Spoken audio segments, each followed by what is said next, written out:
نحمده ونصلي ونسلم على رسول الكريم اما بعد فاعوذ بالله من الشيطان الرجيم بسم الله الرحمن الرحيم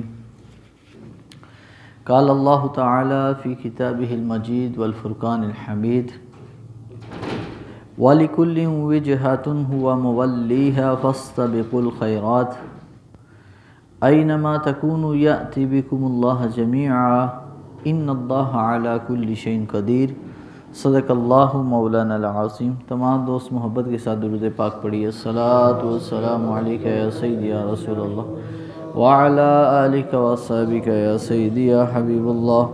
الصلاۃ والسلام علیک یا سیدی یا شفیع المذنبین وعلی آلک وصحبک یا سیدی یا رحمۃ للعالمین۔ معزز و محترم سامعین و حاضرین، میں نے آپ کے سامنے سورہ بقرہ کی آیت نمبر 148 تلاوت کی ہے۔ یہاں سے سورہ بقرہ کا دوسرے سپارے کا دوسرا رکوع اور سورہ بقرہ کا یہ 18واں رکوع کا آغاز ہو رہا ہے۔ اللہ تعالیٰ نے ارشاد فرمایا کہ وَلِكُلٍّ وِجْهَةٌ هُوَ مُوَلِّيهَا، کہ ہر قوم کے لیے ہم نے ایک قبلہ مقرر کیا ہے۔ ہر قوم کے لیے ایک قبلہ مقرر ہے کہ وہ اسی کی طرف منہ کرتی ہے۔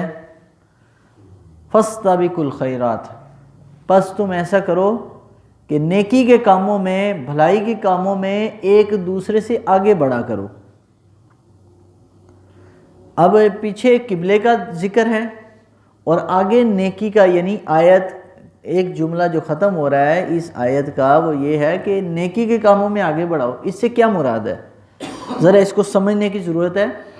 اللہ تعالیٰ نے ہر قوم کے لیے قبلہ کون کون سا مقرر کیا؟ تفاسیر میں، مختلف تفاسیر میں آتا ہے کہ مسلمانوں کے لیے اللہ تعالیٰ نے بیت اللہ یعنی مسجد حرام کو قبلہ بنایا، اور انبیاء کرام اکثر نبیوں کے لیے اللہ نے مسجد اقصی جو ہمارا قبلہ اول ہے، اکثر نبیوں کے لیے اس کو قبلہ بنایا۔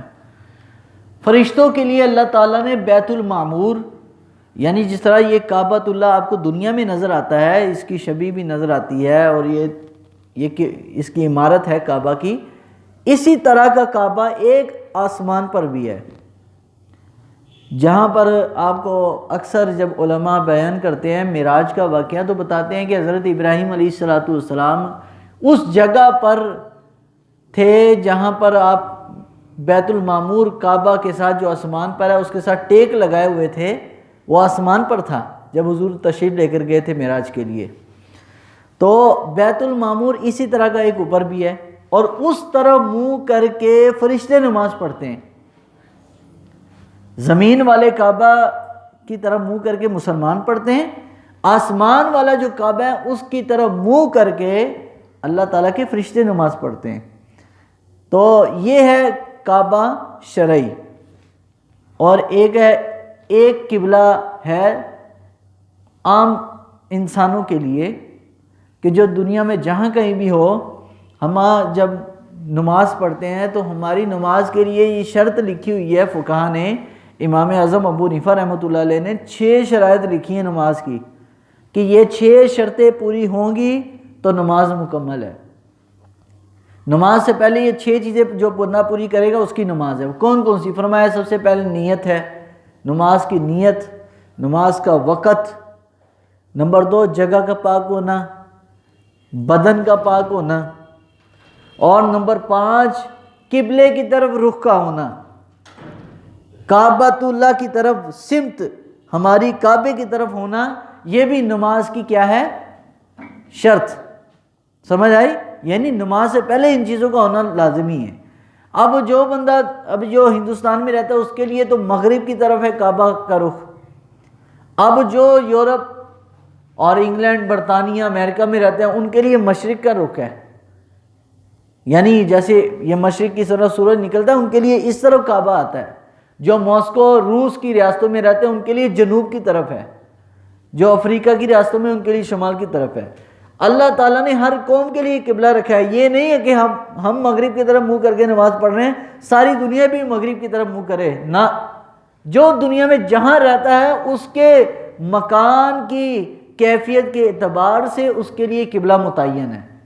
تو اسی لیے اللہ نے فرمایا ہر قوم کے لیے میں نے قبلہ متعین کیا. فاستبقوا الخیرات، تم نیکی کے کام میں آگے بڑھو. اس سے کیا مراد ہے؟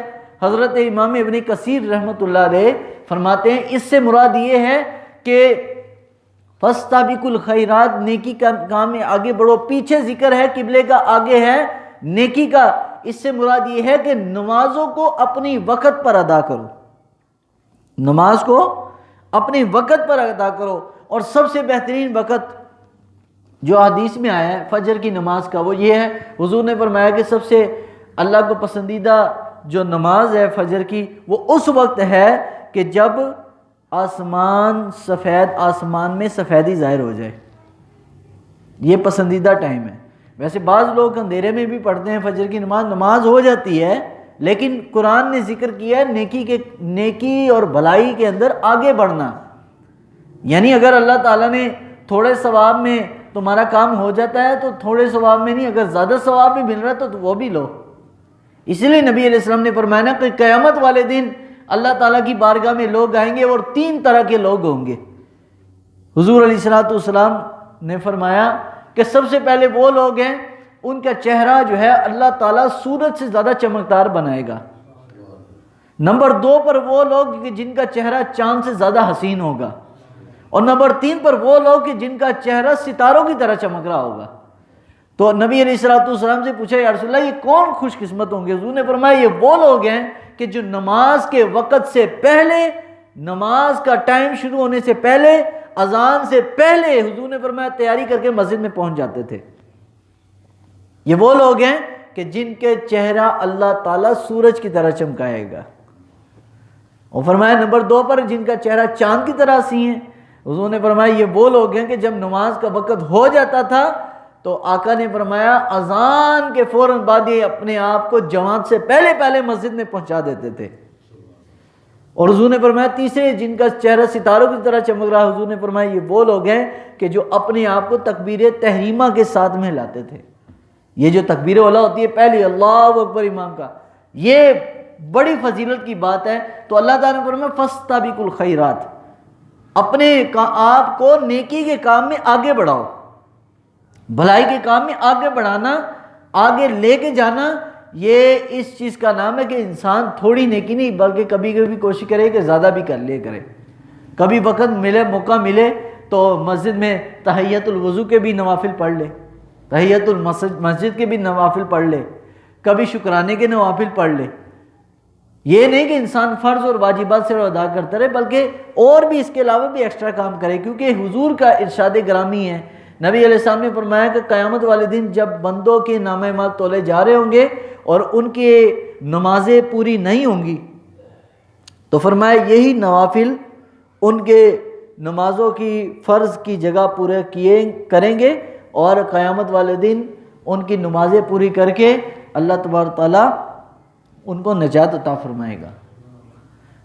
تو نیکی کے کام میں آپ ہر معاملے میں لے لیں کہ اگر آپ زکوٰۃ اللہ نے آپ پر فرض کی ہے تو آپ یہ نہیں کہ خالی زکوٰۃ ہی دیتے رہیں، فرضی پر اکتفا کریں، کبھی کبھی نفلی طور پر بھی کسی کو صدقہ نفل بھی ادا کیا کریں، کسی کو نفلی صدقہ دے دیں. اگر آپ روزانہ نماز فجر کے بعد اگر 1 رکوع پڑھتے ہیں تو کبھی 2 بھی پڑھ لیا کریں. یعنی نیکی کے کام میں ہر کام، بھلائی کا جو کام ہے اس میں سبقت لے جانا. اور صحابہ کی کیفیت یہ تھی، صحابہ کرام کی کیفیت ایسی ہوتی تھی نیکی کے کام میں کہ نبی علیہ السلام نے جب اعلان فرمایا، حضور علیہ السلام نے فرمایا کہ کون ہے کہ جو مجاہدین کی مدد کرے. صدیق اکبر گھر گئے اور فاروق اعظم نے سوچا کہ آج میں ابو بکر صدیق سے آگے بڑھ جاؤں گا، لیکن صدیق اکبر تو پھر صدیق اکبر تھے نا، وہ تو پھر یار غار تھے، یار مزار تھے. انہوں نے گھر جا کر اپنے سارے گھر کا جتنا بھی سامان ہے وہ سارا لا کر حضور کی بارگاہ میں پیش کر دیا. اب حضرت عمر آئے گھر کا آدھا سامان لے کر، تو حضور نے پوچھا بھائی عمر سامان سارا لے آئے؟ عرض کی حضور آدھا اللہ کی راہ میں اور آدھا گھر کے لیے. صحابہ کے اندر تو جو ان کے درمیان ریس لگتی تھی وہ نیکیوں کی لگتی تھی. وہ ایک دوسرے سے آگے جو بڑھتے تھے نیکیوں میں، اور آج ہماری حالت کیا ہے کہ ہم کہتے ہیں کہ اگر دوسرے نے 2 منزلہ گھر بنایا ہے تو ہم 5 منزلہ بنائیں گے، ہم اس پر ٹائل بھی لگوائیں گے، ہم جناب اچھی گاڑی بھی لیں گے. یعنی ہماری ترجیحات دنیا ہے. اور صحابہ کی جو ترجیحات تھی وہ دنیا نہیں ہوا کرتی تھی، صحابہ کی ترجیحات آخرت تھی. تو یہ ہے فاستبقوا الخیرات، نیکی کے کام میں اپنے آپ کو آگے بڑھانا. نیکی کے کام میں کوئی بھی کام آپ لگا لیں، کوئی بھی کام لگا لے، اس میں اپنے آپ کو آگے لے کر جانا، اس میں کبھی کبھی آگے بڑھ جانا، یہ کہلاتا ہے نیکی کے کام میں اپنے آپ کو بڑھانا. فاستبقوا الخیرات اینما تکونوا یأتی بکم اللہ جمیعا. اور اس کے بعد اللہ نے ارشاد فرمایا تم جہاں کہیں بھی ہو اللہ کی ذات تمہیں جمع کر دے گی. اس کے 2 معنی مطلب ہیں. ایک تو یہ ہے کہ انسان جہاں بھی ہے موت اس کو آ جانی ہے، وقت جب پورا ہو گیا موت آ جائے گی. حدیث شریف میں آتا ہے کہ جب انسان کو موت کا وقت قریب آتا ہے نا تو ایک فرشتہ آتا ہے اس کے پاس اور آ کر کہتا ہے کہ میں مشرق بھی دیکھا، مغرب بھی دیکھا، شمال بھی، جنوب بھی، کہیں بھی تیرا رزق میں نے نہیں پایا، کہیں بھی تیرا رزق دنیا میں اب نہیں ہے. رزق خالی یہ روٹی نہیں ہوتی بلکہ رزق ہر وہ شے ہے جو اللہ عطا کرے. سمجھ آئی؟ اولاد کی صورت میں، کاروبار کی صورت میں، مال کی صورت میں، عزت کی صورت میں، انسان کے کھانے پینے کی صورت میں، انسان کی سانس زندگی کی صورت میں، یہ سب رزق ہے، یہ سارا رزق میں آتا ہے. تو اللہ تعالیٰ کا وہ فرشتہ کہتا ہے میں نے سب کچھ دیکھا لیکن تیرا کہیں بھی لوہے محفوظ پر دیکھا تیری تقدیر میں بس اتنا ہی تھا. جتنا تو نے کھا لیا، جتنا تو نے پی لیا، جتنی تو نے اولاد پیدا کر لی، جتنا تو نے زندگی گزار لی، جتنی سانسیں دنیا میں استعمال کر لی، اتنے ہی تھے. اب اس کے بعد اور نہیں ہے، اللہ کو حکم آ گیا ہے. تو اللہ بھی یہی فرمایا اینما تکونوا یاتی بکم اللہ جمیعا، تم جہاں کہیں بھی دنیا میں چلے جاؤ تمہیں میں اپنے پاس بلا لوں گا. اور دوسرا اس کا مطلب یہ ہے کہ انسان دنیا میں جہاں کہیں مرضی ہے، مشرق و مغرب، شمال جنوب، آپ دیکھ رہے کتنے دنیا میں ملک ہیں، سارے ملک میں رہنے والے جتنے لوگ ہیں وہ قیامت کا جب دن آئے گا نا وہ سب حشر کے میدان میں جمع ہو جائیں گے اور سب کو وہ آگ چلے گی، مشرق سے ایک آگ اٹھے گی جو ان کو دہکاتے ہوئے لے جائے گی ملک شام جہاں پر قیامت قائم ہوگی، اس میدان میں لے جائے گی. تو اللہ نے فرمایا ان اللہ علی کل شیء قدیر، یاد رکھو کہ اللہ تعالیٰ کی ذات ہے کہ جو ہر چیز پر قادر ہے. وَمِنْ حَيْثُ خَرَجْتَ فَوَلِّ وَجْهَكَ شَطْرَ الْمَسْجِدِ الْحَرَامِ، تم جہاں کہیں بھی ہو اپنا منہ مسجد حرام کی طرف کرو. وَإِنَّهُ لَلْحَقُّ مِنْ رَبِّكَ، اور یاد رکھو یہ اللہ کی طرف سے حق ہے. وَمَا اللَّهُ بِغَافِلٍ عَمَّا تَعْمَلُونَ، اور اللہ تعالیٰ تمہارے اعمال سے بے خبر نہیں ہے. اب دیکھو ساری پیچھے بات کہہ کر آخر میں یہ کہا تم جو کچھ مرضی کرو اللہ تمہارے اعمال سے بے خبر نہیں ہے، اعمال کی پوری اللہ کو خبر ہے. وَمِنْ حَيْثُ خَرَجْتَ فَوَلِّ وَجْهَكَ شَطْرَ الْمَسْجِدِ الْحَرَامِ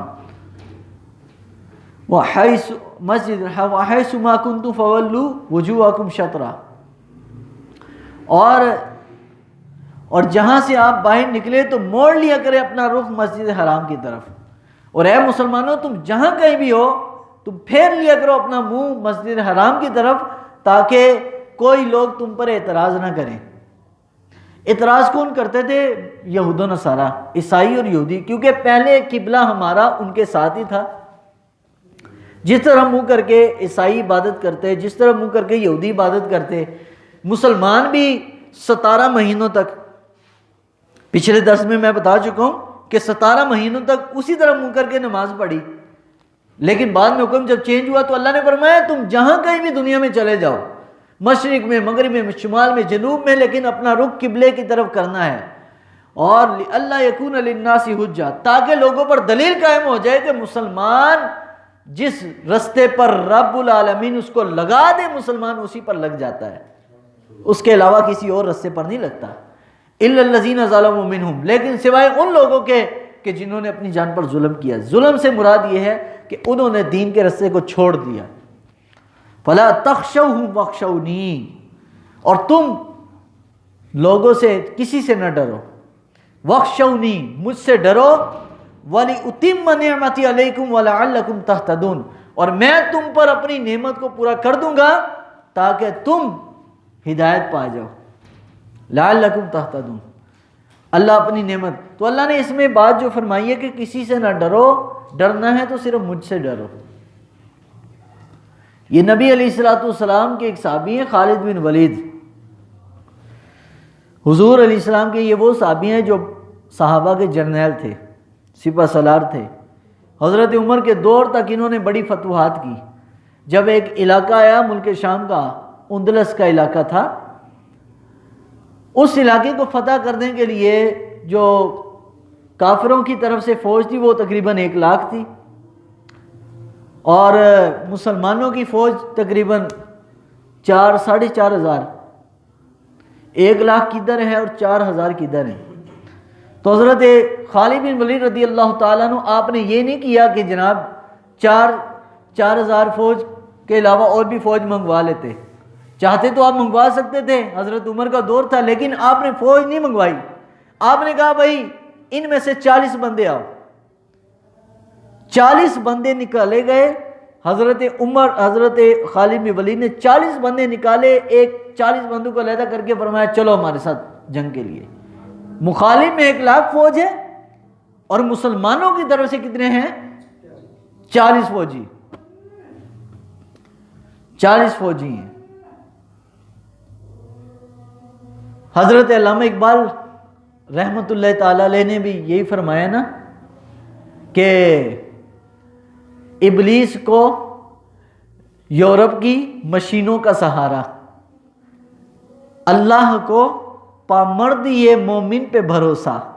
اللہ کو پامرد یہ مومن پہ بھروسہ، ابلیس کو یورپ کی مشینوں کا سہارا.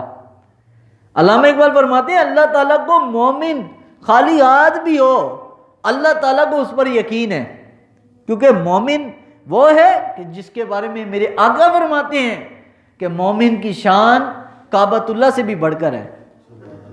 تو مومن تھا نا، جب تک بندہ مومن رہے تو مومن کی شان ہی جدا ہے. تو حضرت خالد بن ولید نے 40 بندے نکالے، وہ مومن تھے، اور فرمایا یورپ کو ابلیس کو یورپ کی مشینوں کا سہارا، کہ جو ابلیس ہے، شیطان ہے، وہ دوسروں کے ہتھیار ہیں، اسلحہ ہیں، اس پر یقین رکھتا ہے. تو حضرت خالد بن ولید رضی اللہ تعالیٰ نے 400 بندہ. کسی نے کہا خالد یہ کیا کر رہے ہو؟ مخالف میں 1 لاکھ فوج ہے اور تم 40 بندے لے کر جا رہے ہو. آپ نے فرمایا چپ رہو، میرے رب نے قرآن میں فرمایا کہ 1 مسلمان ہو 10 کافروں پر بھاری، 100 ہو 1000 پر بھاری، 1000 ہو تو 1,00,000 پر بھاری. میں دیکھنا چاہتا ہوں جس فوج کی تعریف رب العالمین نے کی ہے وہ ہم ہیں یا کوئی اور ہے. تو خالد بن ولید 40 بندے لے کر چلے گئے. جب بندے لے کر گئے تو مخالف میں 1 لاکھ فوج. 2 دن تک لگاتار 40 بندے. عقل نہیں مانتی، لیکن روایات نے لکھا کہ حضرت خالد بن ولید لڑتے رہے 40 دن تک. کیوں؟ رب العالمین نے فرمایا فلا تخشوہم واخشونی، تم کسی سے نہ ڈرو، ڈرنا ہے تو مجھ سے ڈرو.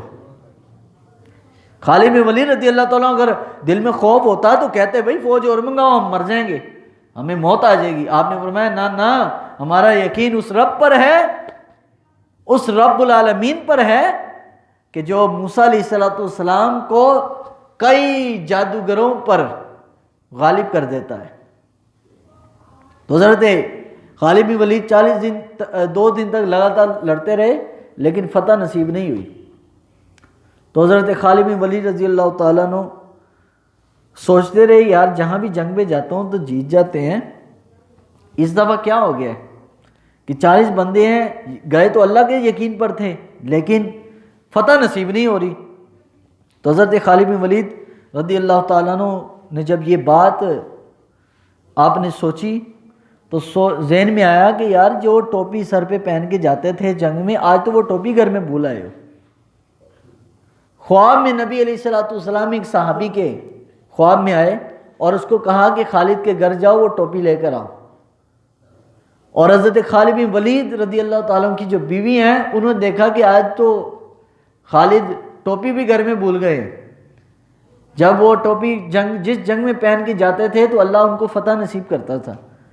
تو وہ صحابی گھر میں ٹوپی لینے آئے، وہ ٹوپی لے کر حضرت خالد بن ولید کے پاس پہنچے، جیسے ہی آپ کے سر پر وہ ٹوپی پڑی، آپ نے اپنے سر پر ڈالی وہ ٹوپی، فوراً ہی آپ کی رسائی اس مخالف کافر بادشاہ تک ہو گئی، اس کو گریبان سے پکڑ کے اس کی گردن پر تلوار رکھی، پوری فوج نے اس کی اپنی تلواریں گرا دی، اور حضرت خالد بن ولید رضی اللہ تعالیٰ عنہ کو اللہ نے فتح نصیب کی۔ کسی نے پوچھا خالد تجھے ڈر اور خوف نہیں آیا؟